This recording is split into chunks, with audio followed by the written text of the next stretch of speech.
before God and allow Him to direct your path.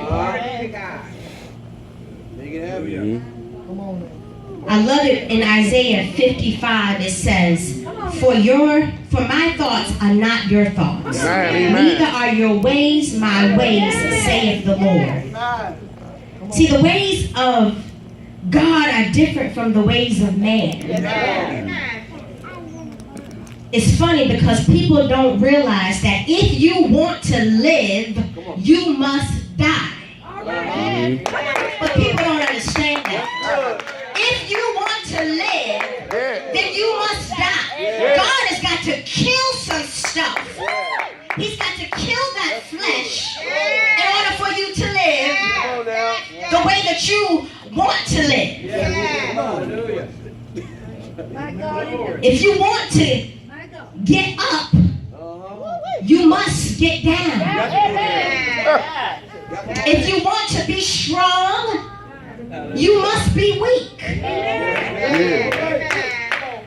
So many times we get our characteristic attributes and we put them in the wrong places.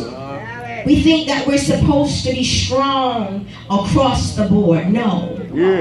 None of us can be strong in the eyesight of God. We have to humble ourselves and come as little children and say, my God, what it is you want me to do. It speaks to the centurion soldier when he says, I am a man under authority. He was a man of authority, but he was a man under authority. Humility. If you want to get in, you gotta get out. If you want to get in, then you gotta get out. What do you get out of? You get out of your way. You get out of the way of God blessing you to open up the door. Why? Because sometimes we get stuck in the carnal world. And we get stuck doing things in the carnal way. But the spiritual realm is a different realm. And not everybody understands that, but that's why we're here in church. Is to learn how to operate in the spiritual realm. Learn how those characteristics and those attributes that will unlock the doors that stand before you and your blessing. In the natural realm, if you want to be in the in crowd, you must be around the in crowd.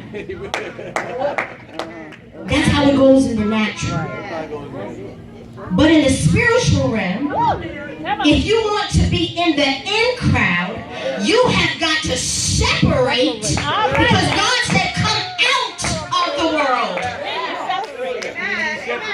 But see, we get so stuck that we want to stay right there thinking that we're going to miss something. You can't miss anything that God has already prepared for you unless you do not operate in the ways that God is telling you to operate. There's an instruction to this thing.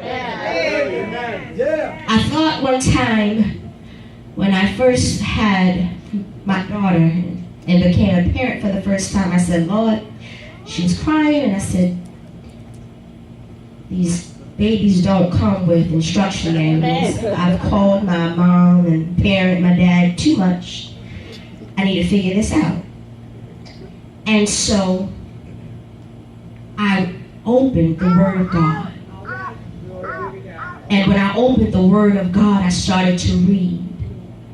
And that allowed me the knowledge that I needed to take care